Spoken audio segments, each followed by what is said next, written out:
হাসিনাকে প্রোটেক্ট করতে পারে নাই। আমাদের সৎ, যোগ্য, নৈতিক, আমাদের সংখ্যায় কম হোক, তাদেরকে নিয়েই আমরা পরবর্তী বাংলাদেশ বিনির্মাণ করব। 5 আগস্ট যদি না হতো, তাহলে তাদের মধ্যেই আবার দেখা যেত হাসিনার পক্ষে, হাসিনার উন্নয়ন কেন প্রয়োজন সেটির পক্ষে দিস্তায় দিস্তায় আবার রচনা লেখা হতো, কলাম লেখা হতো, টকশোতে আবার কথা বলা হতো। এই সরকার 1 বছর এই সরকারের ইতিমধ্যে হয়ে গিয়েছে। আমরা আমাদের স্কুল জীবনে আমাদের একটা ইভ্যালুয়েশন থাকতো 6 মাস পর, 4 মাস পর, 1 বছর পর।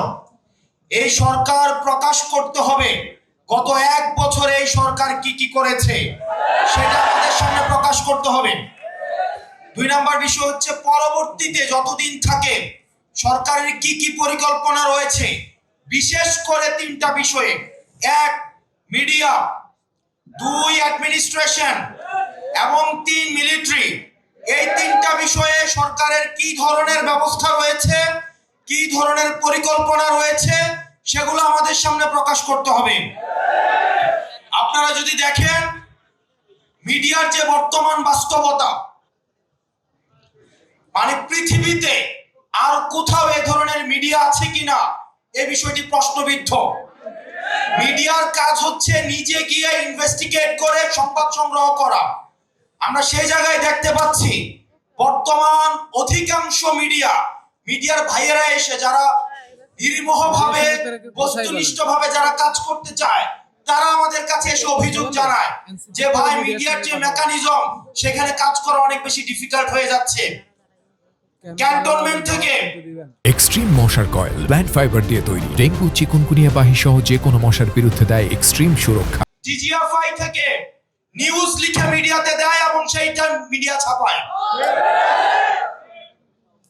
এবং আপনারা দেখেছেন সম্প্রতি মিডিয়া কিভাবে নগ্নভাবে এই গণ অভ্যুত্থানের সাথে যারা জড়িত তাদের ক্যারেক্টার অ্যাসাসিনেশনের জন্য, নারীদেরকে কিভাবে বিতর্কিত করার জন্য একটা চেইন, একটা অ্যাপ্রোচ নিয়েছে। আমরা মিডিয়ার প্রতি আহ্বান জানাবো। আমরা চাই মিডিয়ার থেকে বস্তুনিষ্ঠ এবং জনগণের যেই বক্তব্য, জনগণের যেই দেশ নিয়ে যে পরিকল্পনা, সেটা সঠিকভাবে উঠে আসুক। অথচ আমরা মিডিয়াকে দেখতে পাচ্ছি গণমাধ্যমে আগের মতো ডিজিএফআই থেকে শুরু করে রাষ্ট্রীয় বিভিন্ন এজেন্সি সেখানে নগ্নভাবে হস্তক্ষেপ করে। কিছুদিন আগে চ্যানেল 1, ডিবিসি, আমরা দেখেছি অভ্যুত্থানের সময় আমাদের ব্যক্তিগত অভিজ্ঞতা, অভ্যুত্থানের সময় যখন আমাদেরকে বন্দী করেছে, ডিজিএফআই যখন উঠিয়ে নিয়ে গিয়েছে, আমরা দেখেছি আমাদেরকে বসিয়ে রেখে ডিবিসি কে ফোন দেওয়া হতো, এই হেডলাইন চেঞ্জ করেন, এই নিউজ চেঞ্জ করেন। ডিবিসি তখন সেগুলাকে চেঞ্জ করত। আমরা দেখতে পাচ্ছি আগের মতো করে একই ধরনের মিডিয়া এখন তার চরিত্র আবার আগের মতো হয়ে গিয়েছে। এজেন্সি ছবি তুলে পাঠায়, সেটা মিডিয়াকে দেয় এবং মিডিয়া সেটাকে প্রকাশ করে। মিডিয়া এখন আর গণমানুষের নাই, সেটা এখন এজেন্সির মুখপাত্র হিসেবে কাজ করছে। প্রিয় মিডিয়ার ভাই বন্ধুরা যারা আছেন, আমরা আপনাদের কাছে বিনীতভাবে অনুরোধ করব, আমরা চাই না মিডিয়াকে আর কেউ নিয়ন্ত্রণ করুক। হাসিনা যেভাবে মিডিয়াকে নিয়ন্ত্রণ করেছে, বাণিজ্যিকীকরণ করেছে, বিভিন্ন অলিগার্ক শ্রেণীর মধ্য দিয়ে মিডিয়াকে নিয়ন্ত্রণ করেছে, সেটির অবসান ঘটুক। এবং আপনারা যারা গণমাধ্যম কর্মী আছেন, আমরা জানি আপনাদেরকে বেতন দেওয়া হয় না, শুধুমাত্র মিডিয়ার বুমটা ধরিয়ে দিয়ে আপনাদেরকে বলে এটা দিয়ে আপনাদের জীবিকা অর্জন করেন। আপনাদের ওয়াইজ বোর্ড নাই, আপনাদের নিয়মিত বেতনের কোনো ব্যবস্থা নাই। আমরা চাই আপনারা আপনাদের পক্ষে কথা বলুন, আপনারা গণমানুষের প্রতিনিধিত্ব করুন। কোন এজেন্সির প্রতিনিধিত্ব করার দরকার নাই, কোন বর্জুয়া শ্রেণীর প্রতিনিধিত্ব করার দরকার নাই। আপনারা বাংলাদেশের প্রতিনিধিত্ব করুন, বাংলাদেশ আপনাদেরকে ধারণ করবে। দ্বিতীয়ত, আপনারা যদি দেখেন গত 1 বছরে আমাদের অ্যাডমিনিস্ট্রেশনের চরিত্রের কোনো পরিবর্তন হয় নাই। বিগত সময় নির্বাচনের কথা যদি আমরা মনে করি, ওসিকে নির্দিষ্ট সংখ্যক অর্থ দিয়ে কিনে ফেলা হতো, ইউনুকে সাক্ষী রেখে দিনের ভোট রাতে করা হয়েছে। মরা মানুষ কবরস্থান থেকে এসে ভোট দিয়ে গিয়েছে। প্রশাসনের দায়ভার এড়াতে পারে না।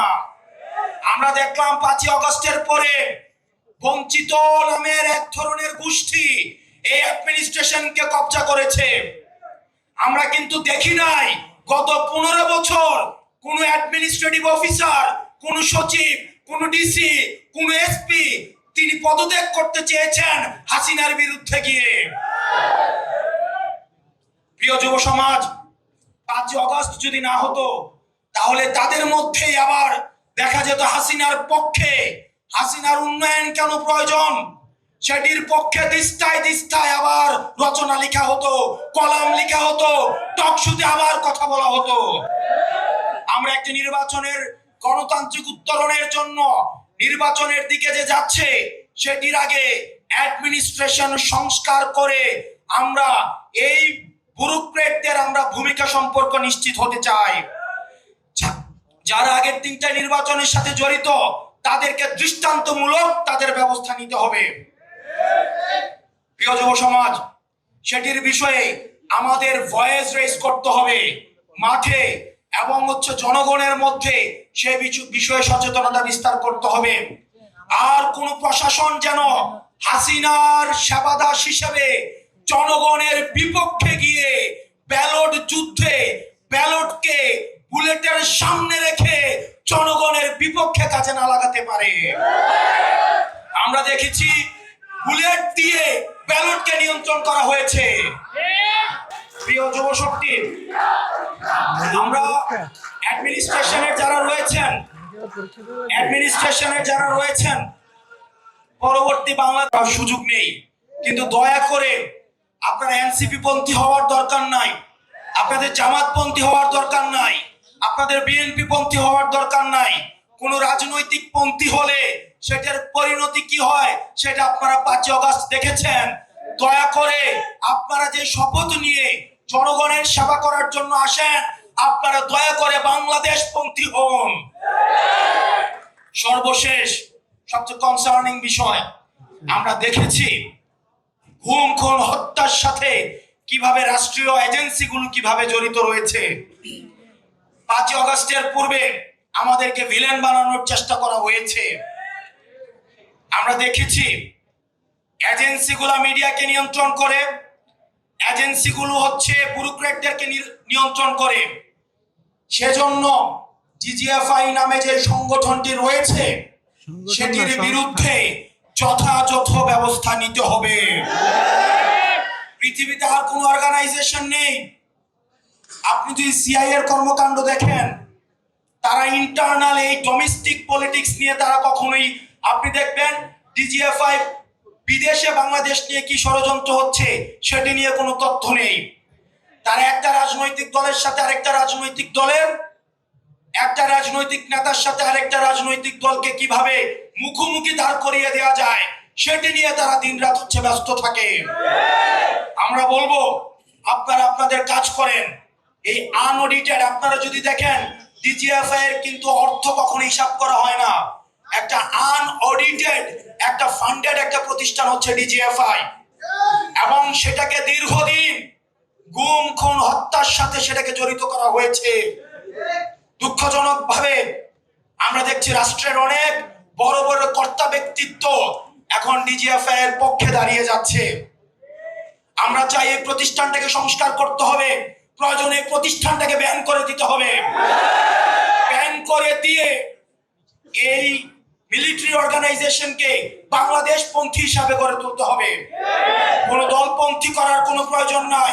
বাংলাদেশের স্বাধীনতা সার্বভৌমত্বের জন্য এই মিলিটারি অর্গানাইজেশনকে আধুনিক যুগোপযোগী, আমাদের 24 দফায় আমরা যেভাবে বলেছি বাংলাদেশ পন্থী একটা মিলিটারি অর্গানাইজেশন আমরা গড়ে তুলবো, সেভাবেই গড়ে তুলতে হবে। প্রিয় যুব সমাজ, অ্যাডমিনিস্ট্রেশন, মিলিটারি এবং মিডিয়া সংস্কারের জন্য এবং পরবর্তী বাংলাদেশ বিনির্মাণের জন্য আমাদেরকে সবাইকে ঐক্যবদ্ধভাবে কাজ করতে হবে। আমরা জানি আমরা সফলভাবে পতন করতে পেরেছি, কিন্তু এখনো পর্যন্ত সফলভাবে রাষ্ট্র গঠন করতে পারি নাই। সুতরাং সফলভাবে রাষ্ট্র গঠন করতে হলে আমাদেরকে সবাইকে ঐক্যবদ্ধ থাকতে হবে। এবং আমরা জানি আমাদের রাষ্ট্রের বিরুদ্ধে বিভিন্ন ভাবে ভারতে বসে ষড়যন্ত্র করা হচ্ছে। আওয়ামী লীগের বি টিমকে আবার আমাদের রাজনৈতিক ময়দানে নামিয়ে আসা হয়েছে। আওয়ামী লীগকে আমরা যেভাবে প্রতিরোধ করেছি, ঠিক একইভাবে আওয়ামী লীগের বি টিম যে নামে রাস্তায় নামুক না কেন, আমরা তাকে প্রতিরোধ করব। বাংলাদেশ ফ্যাসিবাদী বিরোধী রাজনৈতিক দলগুলোকে ঐক্যবদ্ধ থাকতে হবে। এখানে জাতীয়তাবাদী শক্তির যে রাজনৈতিক দলে এনি ভাই এখানে উপস্থিত রয়েছেন, জামাতে ইসলামের নেতৃবৃন্দ এখানে উপস্থিত রয়েছেন। বাংলাদেশের পরবর্তী বাংলাদেশ বিনির্মাণের জন্য ফ্যাসিবাদ বিরোধী রাজনৈতিক দলকে ঐক্যবদ্ধভাবে থাকতে হবে, নতুবা সেটির সুযোগ নিবে আওয়ামী লীগ, সেটির সুযোগ নিবে XYZ নামে আওয়ামী লীগের বি টিম। এবং আমার কাছে প্রশ্ন, ফ্যাসিবাদ বিরোধী রাজনৈতিক দলগুলো যেহেতু এখানে আছে, 5ই আগস্ট পরবর্তী সময়ে যারা আওয়ামী লীগের নির্বাচনগুলোকে বৈধতা দিয়েছে, সেই মুনাফেক জাতীয় পার্টি কিভাবে মাঠে এসে হুঙ্কার দেয়? আমরা দেখতে পাচ্ছি আবার জাতীয় পার্টি দিয়ে ভারত থেকে আওয়ামী পুনর্বাসনের আবার ঝোঁক করা হচ্ছে। আমাদের সেটির বিরুদ্ধে গণতান্ত্রিক ভাবে আন্দোলন করে তুলতে হবে। পরবর্তী বাংলাদেশটা শুধুমাত্র আমাদের গঠনের, আমাদের মত পার্থক্য ভুলে গিয়ে আমরা পরবর্তী বাংলাদেশটাকে, আমরা পরবর্তী ভবিষ্যতের কাছে যেন আমরা দেখছি বর্তমানে আমাদের অতীত প্রজন্ম আজকে প্রশ্নের কাঠগড়ায় দাঁড়িয়েছে।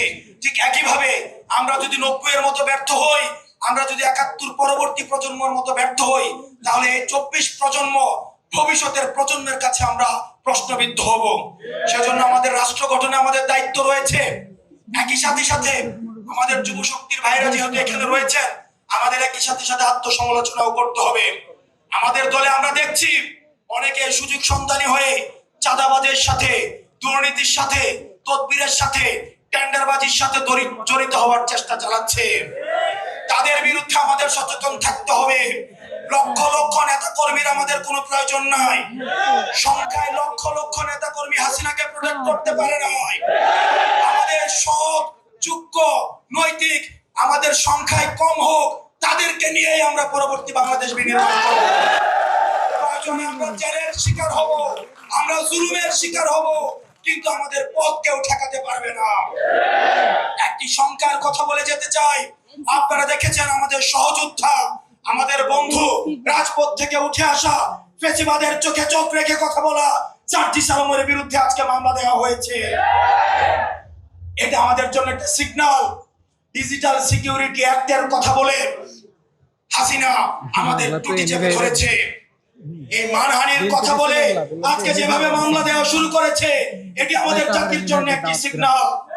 জনাব তারেক জিয়া সাহেব দ্বিমতকে প্রকাশ করার জন্য, দ্বিমতকে উৎসাহিত করার জন্য উনি উনার নিজের ক্রিটিসিজম কার্টুনকে শেয়ার দিচ্ছে, আবার একই সাথে উনার নেতা কর্মীরা আমাদেরকে বান্দির বাচ্চা বলে গালি দিচ্ছে। আমরা দৃষ্টি আকর্ষণ করছি আপনাদের যারা নেতৃত্ব স্থানীয় পর্যায়ে রয়েছেন, তাদের বিরুদ্ধে ব্যবস্থা নেবেন, না হয় আমরা ধরে নিব এই সিগন্যাল সেন্ট্রাল থেকেই দেওয়া হচ্ছে। এবং 10 কোটি টাকার যে মানহানি মামলা দেওয়া হয়েছে, এটি পরবর্তী বাংলাদেশের রাজনৈতিক সহিষ্ণুতা, রাজনৈতিক সৌহার্দ্যের জন্য একটা ব্যাড মেসেজ হিসেবে থেকে গেল। আমরা চাই আপনারা আমাদের প্রতি কাঁটা ছুড়বেন, আপনারা আমাদের মানহানি মামলা দিবেন, আমাদের টুটি চেপে ধরবেন, যারাই ধরুক না কেন আমরা আপনাদেরকে সাদরে বলবো গণতান্ত্রিক এই যাত্রা অব্যাহত রাখার জন্য প্রয়োজনে আমরা জেলে যাব, জুলুমের শিকার হব, প্রয়োজনে ফাঁসির কাষ্ঠ ঝুলবো, কিন্তু কোনো অন্যায়, কোনো হাসিনার ডিএসি, কোনো সিকিউরিটি অ্যাক্ট, কোনো মানহানি মামলা আমাদেরকে আটকায় রাখতে পারবে না। আমরা চাই ফ্যাসিবাদ বিরোধী শক্তি আমরা ঐক্যবদ্ধভাবে আমরা পরবর্তী বাংলাদেশ বিনির্মাণ করব।